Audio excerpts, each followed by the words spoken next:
Welcome to Tagalog Movie Recap.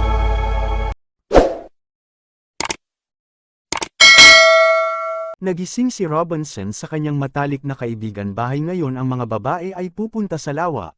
Ngunit bago yun kailangan ni Jess na magdilig ang mga bulaklak at maligo. Tanong ni Jess. Tinulungan siya ni Kara na magdilig ng mga bulaklak mas mabilis silang makapunta sa lawa. Si Kara umalis ng bahay at nagsimulang magdilig ng bulaklak sa oras na ito ng isang kotse na nagmamaneho hanggang sa ang bahay ng isang kakaibang lalaki ay lumabas sa kotse at lumapit sa babae. Ang lalaki naglabas ng baril at tinanong ang babae kung siya ang mga magulang ay nasa bahay na sinisikap ni Kara na manatili mahinahong tugon na siya ay nananatili sa kanya bahay ng kaibigan ang lalaki at tinanong si Kara sundin ang kanyang mga utos. Dinadala siya sa kotse at pilit siyang pinapasok sa isang lalagyan. Jess tinapos ang kanyang shower at lumabas na. Pero hindi mahanap si Kara. Samantala huminto ang lalaki sa isang desyerto na lugar para atali ang dalaga. Pumunta siya sa truck para kunin ang lubid at si Kara ay tumakas. Sinubukan niya her best to escape pero binaril ng lalaki. Sa kabila ng panganib ay nagpasya si Kara na maghintay at sumunod sa mga alituntunin ng kidnapper. Samantala tinawag ni Jess ang mama ni Kara at sinabing na si Kara ay nawawala. Ang dinadala ng lalaki Kara sa kanyang tahanan ay inalis niya ang kanyang buzzle at hinihiling sa kanya na manahimik sa lalaki. Dinala si Kara sa kanyang kwarto at nagsimula pagtatanong ng mga tanong niya para sa lahat ng impormasyon tungkol sa kanyang pamilya. Pagkatapos nito, tinanong niya kung may nobyo siya na si Kara. Nakaramdam ng takot na sagot niya. Ang pangalan ng boyfriend ay Ryan ngunit itinanggi pagkakaroon ng anumang matalik na relasyon sa kanya. Pagkatapos nito ay pinatawag ng lalaki si Kara, kanya daddy at muling ipinakita ang baril niya. Hinihiling ng dalaga na humiga sa kama na kanyang inuupuan pababa sa tabi niya at nagsimulang mag-alis. Tumakas lang sa bahay at gusto bumalik kaagad ang ina ni Kara. Gayunpaman ay sigurado na hinding-hindi gagawin ng kanyang anak na nagpasya si Kara na alamin ang marami impormasyon hanggat maaari tungkol sa kanya kidnapper ang gustong pag-usapan ng lalaki. Sarili niya at ipinangako niya sa dalaga na in the end he will let her go if she behaves well. Pagkatapos ay inaalok niya ang babae isang usok ngunit siya ay tumanggi sa lalaki.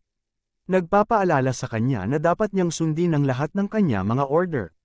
Sa hapon ay sabay silang nanunood ng TV. Napansin ng batang babae ang mga kulungan na may mga hayop at humihingi ng pahintulot na tumingin sa kanila. Tanong niya ang tao kung siya ay nagtatrabaho sa mga hayop upang na sinasagot niya na katrabaho niya compressors. Kara remembers all the natanggap muli ng impormasyon ng lalaki. Sabi niya na malapit na siyang umuwi. Pero bago yun gusto niyang manood a movie together sa gabi. Gusto ni Kara pumunta sa banyo at humingi sa lalaki. Pinahihintulutan niya siyang pumunta sa palikuran ngunit iniiwang bukas ang pinto at pinapanood niya ang proseso na pinahihintulutan din niya upang hugasan ang kanyang mga kamay. Ngunit pagkatapos lamang niya humihingi ng pahintulot ang sabi ng lalaki na gagawin niya magluto ng hapunan pero ayaw kumain ni Kara.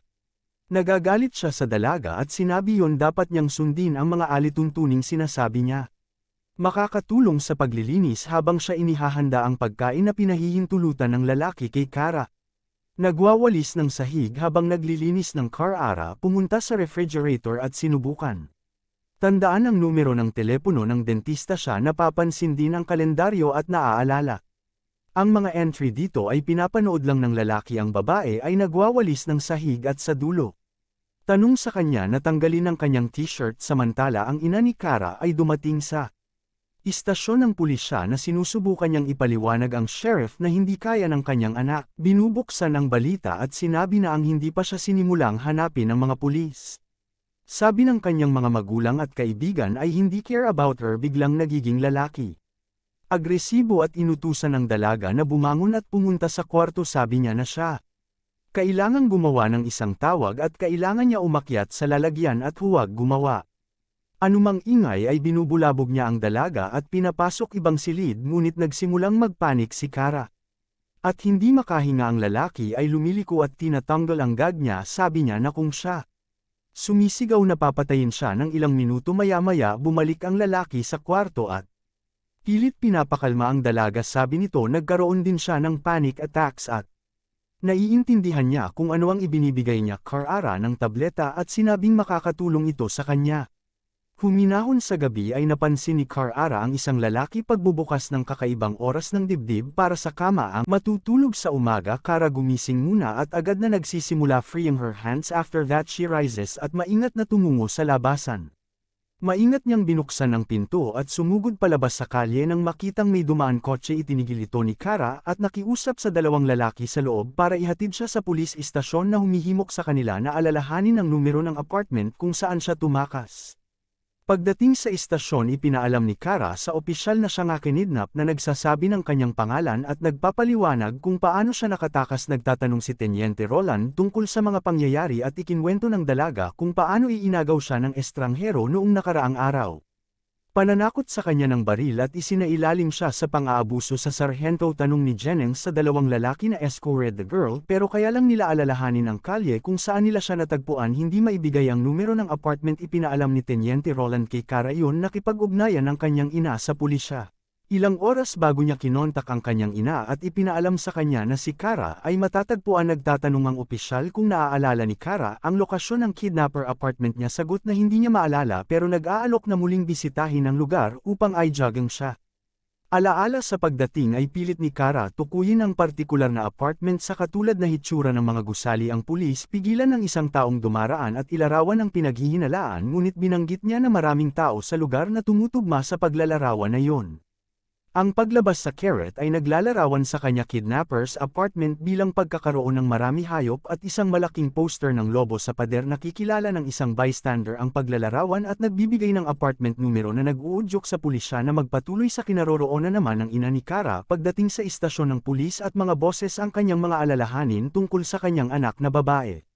Dinala sa isang pinangyarihan ng krimen. Gayunpaman, Kara bumabalik at tinitiyak ang kanyang inaang sa apartment at nag-utos ng pag-atake sa gusali ngunit nagawa ng sospek takasan ni Sargento Jennings. Ang tanong ni Kara tungkol sa lalaking dumukot sa kanya ay nagpapakita na siya ay nagsilbi sa Navy ng ilang taon na ang nakalilipas at ang kanyang asawa ay kasalukuyang nasa. Binanggit din ng Disneyland Kara na ang lalaki ay may alagang loro na nagngangalang Clyde at nagbibigay ng pangalan ng kanyang dentista at ng kanyang numero ng telepono na sinabi niyang naghihirap siya mula sa tumaas na pagkabalisa at regular na kakita ng psychiatrist na si Kara. IMPR Reses Sergeant Jennings sa kanyang kakayahan na alalahanin ang lahat ng mga detalyeng kanyang naobserbahan habang naglilinis. Kasunod nito ang isang doktor pumapasok sa silid at sumailalim si Kara sa gynecological examination samantala ang nadiskubre ng mga pulis ang kasuotang pambabae sa isang kahon na nagsasaad na hindi si Kara ang tanging victim. Flyers na nagtatampok ng ilarawan ng sospek ay ipinamahagi sa buong lungsod. Sheriff dumating ang presyo sa istasyon kung saan iniulat ng ina ni Kara na nawawala siya. Nagbubunyag na ang isang lalaking sospek ay may inagaw at pinatay ang ilang babae at malamang na si Kara ang susunod na target. Sheriff pagdating sa bahay sinalubong ni Kara supportive neighbors pero nararamdaman niya hindi komportable sa atensyon. Sinubukan ni Sergeant Jennings na magpaliwanag Kara na hindi siya dapat magalit gaya ng ibig sabihin ng mga kapitbahay. Gayunpaman, Kara sa kanyang malakas na personalidad ay tumatanggi tingnan ang sarili bilang biktima at hindi gusto ng labis na atensyon. Kara nagpapalam sa kanyang ina na balak niya bisitahin si Ryan sa gabi ngunit ang kanyang ina tumututol sa ideyang si Kara ay bigo. Nagtatanong kung bakit dapat niyang hayaan ang kidnapping ang nagdidikta sa buhay niya. Nagpapahayag ng kanyang pagnanais na mamuhay ng normal buhay na walang takot na binibigyang diin ang kanyang nais para sa isang ordinaryong buhay. Ang asawa ng sospek bumisita sa istasyon ng pulisya na naghahabol kamangmangan tungkol sa kanyang asawa kinaroroonan at pagpapahayag ng hindi paniniwala ang kanyang kasalanan. Gayunpaman ang kapatid na babae ng sospek dumating at ipinaalam sa pulis sa isang hotel na mabilis na nilipatan ng mga pulis. Arestuhin siya samantala si Sheriff Stephen nilapitan si Kara ngunit hindi siya nasisiyahan upang makita siya dahil sa kanyang unang pag-aatubili. Upang hanapin siya ay binabalaan niya siya laban pagiging sobrang matapang bilang sospek. Ay nananatiling wala sa sarili at maaaring bumalik para sa kanya. Ipinaalam niya sa kanya na mayroon ang sospek. Inagaw ang ilang mga batang babae na mayroon silang lahat na matay. Gayunpaman si Kara ay nananatiling hindi natatakot at hinihiling na tuparin ng sheriff ang kanyang mga tungkulin samantala ang presyo ng sheriff ay natatanggap. Ulat na nakatakas ang sospek mula sa hotel. Gayunpaman ang mga pulis ay sinusubaybayan na siya at malapit na Paghuli sa kanya Sheriff Presyo ay namangha sa katapangan ni Kara hindi lang para sa pagtakas sa kidnapper kundi para din sa tumulong sa mga pulis sa paghahanap sa kanya. Bumisita ang Presyo ng sheriff sa bahay ni Kara at larong baseball para suportahan ang kanyang kasintahan, ngunit nag-aatubili ang kanyang ina na payagan siya. Hanapin ng sospek isang chase and sauce kapag siya ay nakita sa kalye ng mga pulis. Mahuli siya pero siya tragically naglabas ng baril at binaril ang sarili sa ulo ng Car-Ara. Pagdating sa bahay at umiiwas ang kanyang ina pagsasabi sa kanya tungkol sa mga kamakailang pangyayari, ang kinaumagahan ay galit na galit si Car-Ara nang sa wakas ay tinalakay ito ng kanyang inaang. Dumating si sheriff at humingi ng paumanhin para sa naantalang impormasyon. Bilang resulta, Car-Ara hindi na nararamdaman ang pangangailangan na magpatutuo hukuman na pinapawi ang kanyang ina sa pag-aalalang iyon. Pinuri ng sheriff ang lakas ni Kara pagpapahayag ng interes sa pag-recruit sa kanya sa sumali sa puwersa ng pulisya, at ito ay kung saan nagtatapos ang pelikula.